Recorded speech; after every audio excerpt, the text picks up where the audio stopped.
Okay, here recording in progress. Share the screen. First thing I need to mention is my headset is busted. I can't use it now, so I have to get a new one. So I'll just be talking over the air. I know it's not as good, but until I get a replacement, I guess I'll just have to go over the air in the meantime.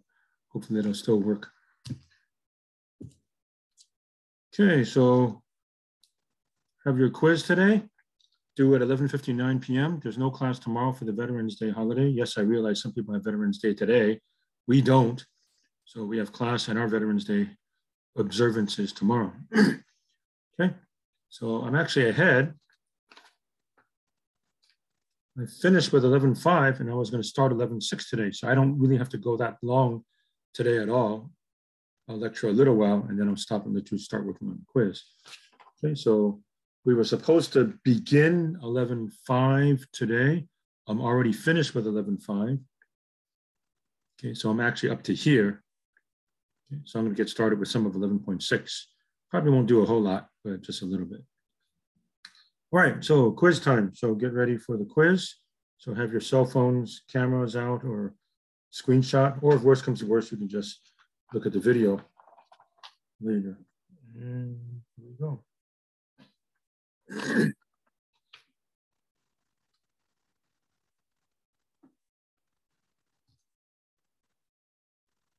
Okay, so number one, use the integral test to determine convergence or divergence. So you must use the integral test, not the rule for P series. The summation n equals 1 to infinity, n to the negative 0.9. So just turn it into an integral.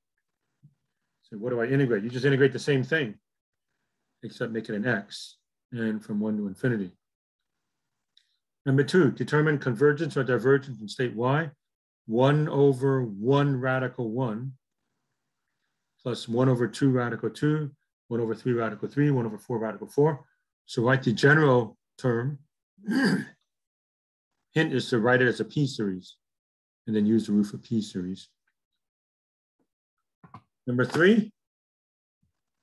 Okay, side note, notice they start at 2. Why do they start at 2? What's wrong with 1? Well, if you plug in 1, you're dividing by 0, and we already know that's a mathematical no-no. So they're starting at 2, but that doesn't really change a whole lot. Okay, so this is one of those where I would say what happens when n gets super big. When n is super big, what does this behave like? N, or what drops into insignificance? What's insignificant after a while, right? So that's sort of enough of a hint. So that most likely would mean you would try a limit comparison test, OCT. And number 4, 1 over n to the n. And a hint for that, we actually did an n to the n yesterday, I believe it was. So that can be thought of as a hint. Okay, I would start off by saying, do you think it converges or diverges? That's 1 over 1 to the 1, 1 over 2 squared, 1 over 3 cubed, plus 1 over 4 to the 4th, plus 1 over 5 to the 5th. Does it seem like it should converge or diverge?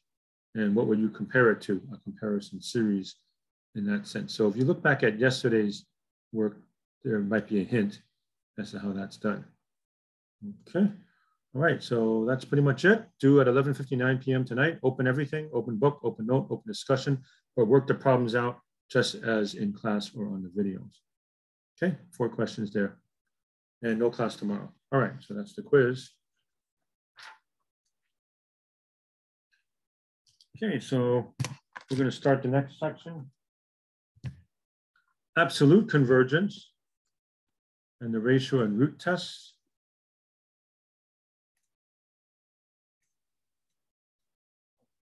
Page 737. Okay, definition. You can put this on your cheat sheet if you wish. A series summation of a sub n.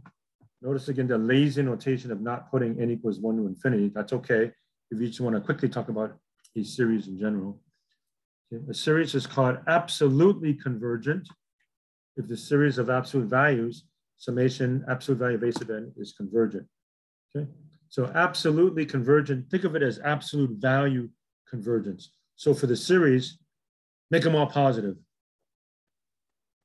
Okay. If that series converges, then the original is called absolutely convergent. Okay. So one obvious thing is, what if you already have positive terms? if your series already has positive terms, then absolute convergence already is convergence because it's the same series. All right. So that's what we have there. Definition, page 738. Put this on your cheat sheet. A series is conditionally convergent.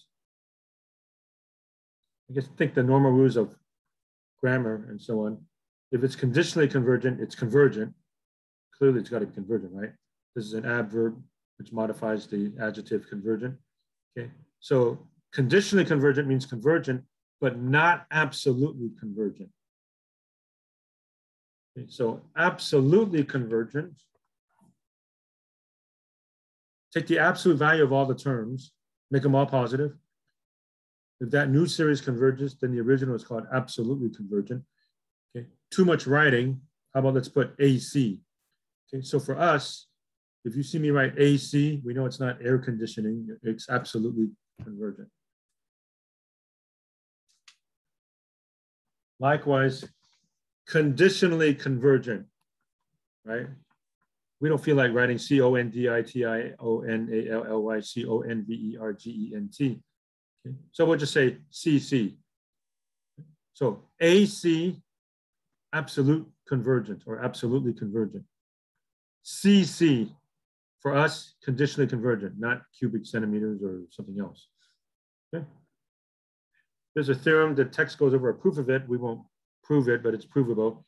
If a series is absolutely convergent, then it's also convergent. I guess that kind of, you might think that's plausible just again by rules of logic and grammar, right? This modifies convergent. So the series is absolutely convergent by rules of grammar, it's convergent, but strictly speaking, from a mathematical standpoint, it's not that trivial. The text goes over a proof of this, and you can look it over if you wish, but you don't have to. Okay. The idea behind this proof is sometimes you look at a series and say, I don't know if I can prove that it's convergent, but you can aim for absolutely convergent. Okay, and if you can prove that the series is absolutely convergent, then automatically it's considered convergent. Okay, so it's a technique that's sometimes used. Okay. All right. So now for my 2 cents worth. So we're doing absolute convergence and 2 more tests, ratio tests and root tests. And by the way, no abbreviations for ratio and root tests. This time you have to write the whole thing. That's only what, 5 letters and 4 letters. Okay. You cannot put RT. Don't put RT because now it's ambiguous because we have 2 things that both happen to start with the letter R. So if you put RT, how do I know if you mean ratio test or root test, right? So please write the whole thing out. Ratio test, that's not that long. Root test, that's not that long, right? Absolute convergence, that's kind of long. Conditionally convergent, that's kind of long. Okay. All right, so let me give you some examples here. But summation n equals 1 to infinity of -1 to the n plus 1 over n squared. Okay. I claim it's absolutely convergent. Why? If I take the absolute value of all the terms, we know this is alternating, right? If I take the absolute value of all the terms, then the numerators all become 1, right? This is going to go, 1 minus 1, 1 minus 1, and so on. But if you take absolute value, then it's always 1. Right? So I look at summation 1 over n squared. That's convergent. It's a p series where p is 2, and that's bigger than 1. Right? So this is a series which is AC, absolutely convergent. The alternating harmonic series, summation -1 to n plus 1 over n, is conditionally convergent. Okay, we saw the other day that it's convergent. It's 1 minus a half plus a third minus a fourth. Okay, that satisfies the alternating series test. So it's convergent. But if I take the absolute value of all the terms, which means make all the numerators 1, that series diverges. That's our harmonic series, which we know to be divergent. Okay, so by definition, this original series is CC, conditionally convergent. It converges, but not absolutely convergent. It's what's called conditionally convergent.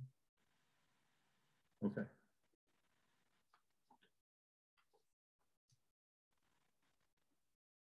All right, now for a couple of big tests. Okay, the ratio test on page 739. So here's the ratio test, and there's also a root test. But frankly speaking, the ratio test is going to be a biggie for the rest of this chapter. Okay, most of the rest of this chapter won't do a lot of ratio tests. Okay, so here it is.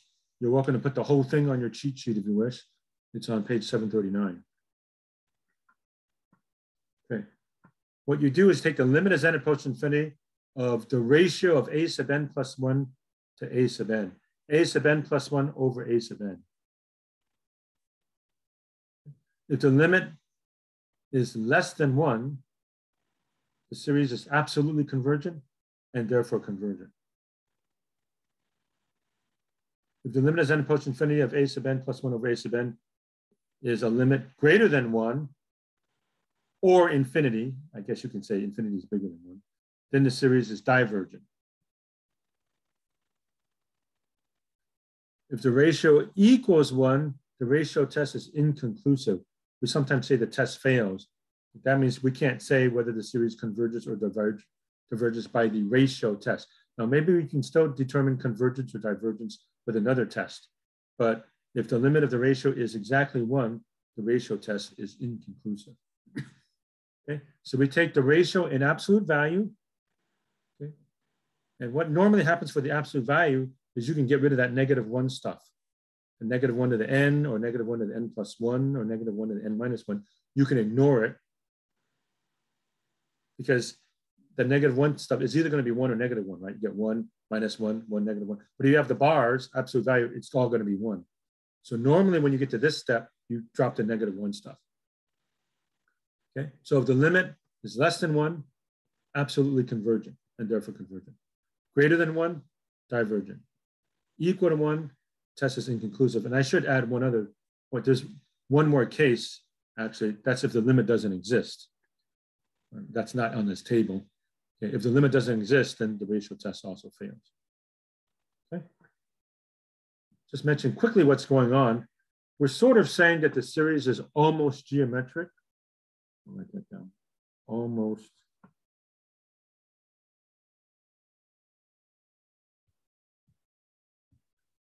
The series is either geometric or almost geometric.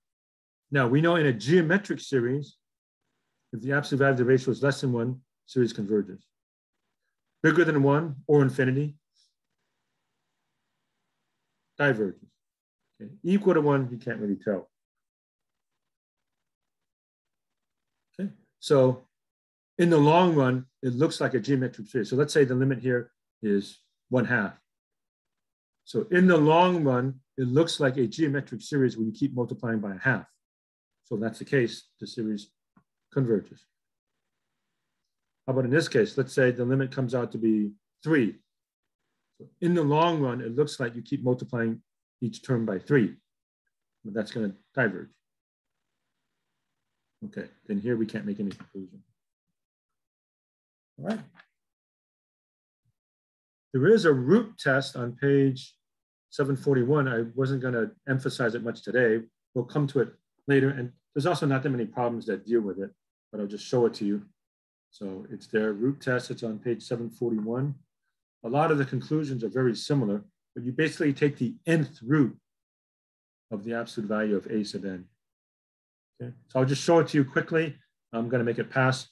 We'll do a few problems with the root test, but not many. The rest of this chapter, strong emphasis on the ratio test, very little on the root test. Okay. It's another situation where a series is, quote unquote, almost geometric, as it were. But let me start showing you some of the problems, but not many. And then we'll go from there. Okay. So here's 11.6. I'll show it to you. What do we have? Let's see, 1 to 37 odd.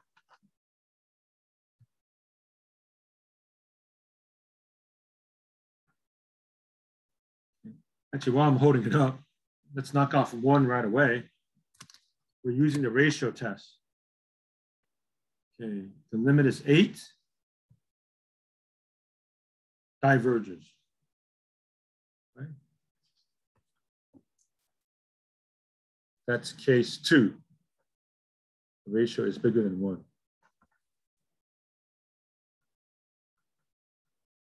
1b, the limit is 0.8. Absolutely convergent. First case, less than 1. Turn the pages here. 0.8, that's case 1. Whoops. Root test, I want the ratio test. That's the first case. The ratio is less than 1. And I'm sure the third case is 3, the limit is equal to 1, so the ratio test is inconclusive. So 1C, yeah, the limit is 1, inconclusive. Okay, and let's see, there's number 3. And some more.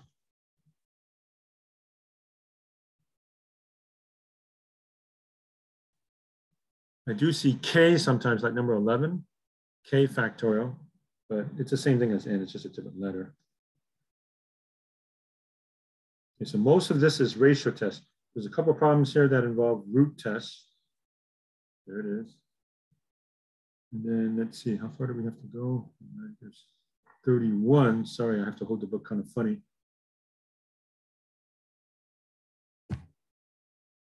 $33, $35, $37, $39. And we had to go up to 43, I think it was. No, actually just 37, so that's it. Okay, so I was going to do very few problems and then stop.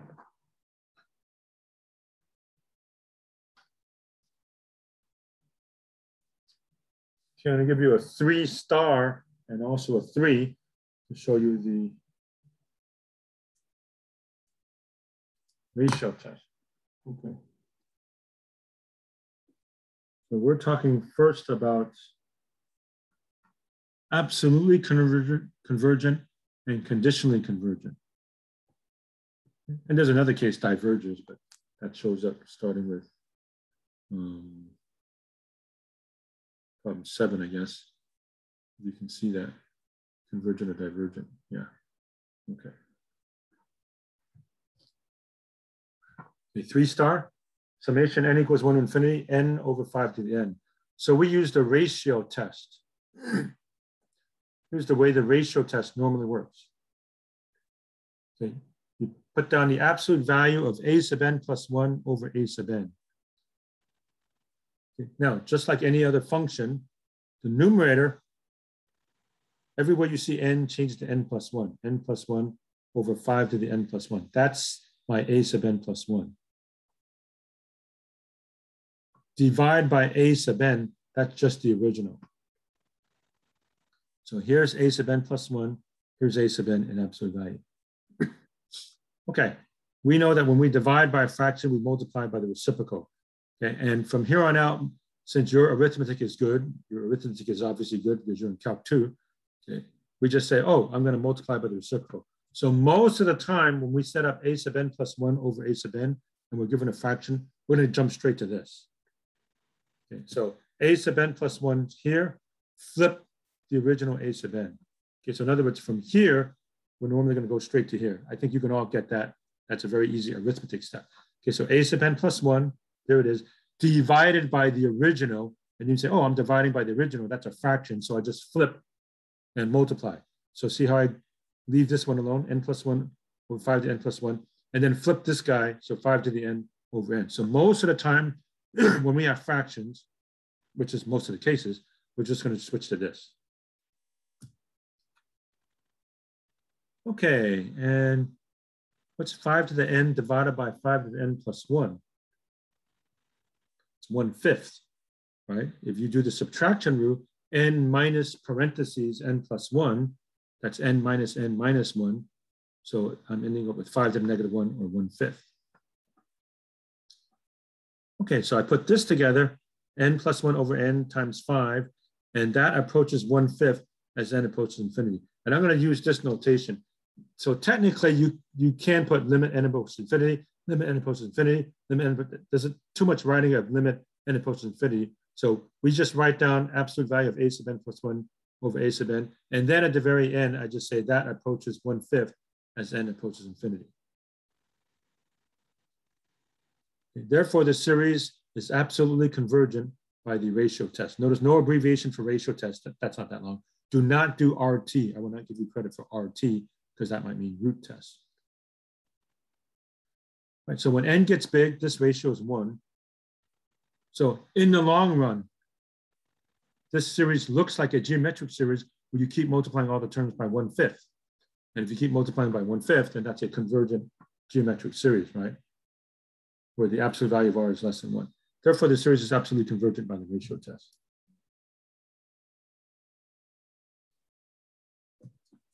Okay, now I'll show you the actual number 3. And I think I'm just going to quit after this because I have time next time for that. Summation n equals 0 to infinity, -1 to the n over 5n plus 1. This tells me automatically that it's alternating. Okay. Here's a side note. Okay. N equals 0 to infinity. Is my first term positive or negative? Look at this and look at this. This time it's positive, right? If I started with n equals 1, but -1 to the 1, that's -1. It's a negative. But since we're indexing beginning at 0, -1 to the 0, anything to the 0 is 1, right? So it would actually be positive. So it's plus, minus, and so on. Okay, 5n plus 1. So if I plug in 0, it's 1. If I plug in 1, it's 6. If I plug in 2, it's 11. So the denominators get bigger and bigger, right? So the series is alternating. The terms decrease in absolute value of a sub n decreases, and a sub n approaches 0. Therefore, ... the series is convergent by the alternating series test. Okay. Now, however, we want to ask, is it absolutely convergent? Okay. Which means take the absolute value of all the terms. So consider summation absolute value of a sub n. All that happens is this thing just becomes 1, right? The bottom stays the same. The bottom is already positive. But -1 to the n, we know it alternates, right? 1, -1, 1, -1. But if you put the bars, now it's all 1. Okay, if you look at that, well, that's kind of like my harmonic. It's kind of like its harmonic series. I will compare it to the harmonic series, summation 1 over n.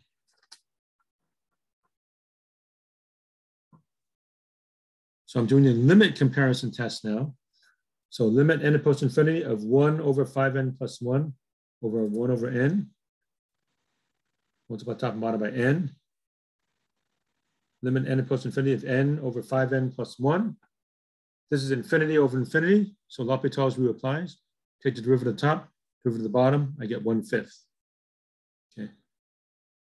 And be careful when I'm doing the limit comparison test. Okay. The issue isn't whether I get a number bigger or smaller than 1. I can have any positive quantity as the limit. 1/5 is a positive quantity, which means whatever happens to 1 happens to the other. Summation 1 over n diverges. It's the harmonic series. So therefore, summation of 1 over 5n plus 1 also diverges by the limit comparison test. Okay, so going back to where we were. The original series converges. This converges. But if I take the absolute value of all the terms, this new series diverges. Therefore, by definition, the series is CC. Okay. So writing out longhand, series is conditionally convergent. Shorthand, to save time, and we all agree we know what we're talking about, series conditionally convergent. Series is conditionally convergent. Okay. All right, so that's where we're headed for this time. And I was going to stop there. I'm just getting ahead. So I'm going to mark this off. We were originally only supposed to be in 11.5 of 11.6. I've started a little. I wasn't supposed to start 11.6 until next Tuesday. So I'm just getting a little bit ahead right here. And tomorrow's a holiday. Okay, so I'll continue with 11.6 on Monday, and we'll see how it goes from here on out. And I actually have some other buffer days in case I fall behind later or get sick, then hopefully we're going to be okay from there. Okay, so I'm going to stop in just a moment. Let me check the chat. Any questions? Is the quiz for chapters 11.3, 11.4, 11.5? Well, it kind of covers it all, and you've already seen the quiz, so you can kind of figure it out from there. But it's everything that we've already covered. I guess is the best way to say that. So everything there that we've already covered is fair game. Okay. I can even give you a little bit more. I think I already did. This is integral tests, so you know where that's from. This one you can try to write as a P series, which is the same section. Limit comparison tests. And this one probably is comparison tests. Okay. Do you see a raised hand if you wanted to unmute yourself and speak, or if you wanted to type it in the chat, you may. Okay, let me stop the share here. Check the chat. Okay, anybody else want to ask a question? Otherwise, we're finished. You can unmute yourself and say something, or else type it in. Yeah, you did say, just double check, you said the quiz today is going to be due the same time as usual, right? 11:59 today? 11:59 p.m. tonight, yes. Same as usual. Cool. Thanks. Yeah, only difference is that it's Thursday because tomorrow's a holiday for us. I know people have holidays today, but not for us.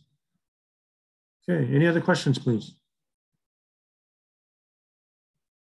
All right, we're done. So have a nice Veterans Day tomorrow or today, as the case may be. Quiz is due at 11:59, and we'll see you all next time. Okay, bye, everybody. Take care, Professor. Okay.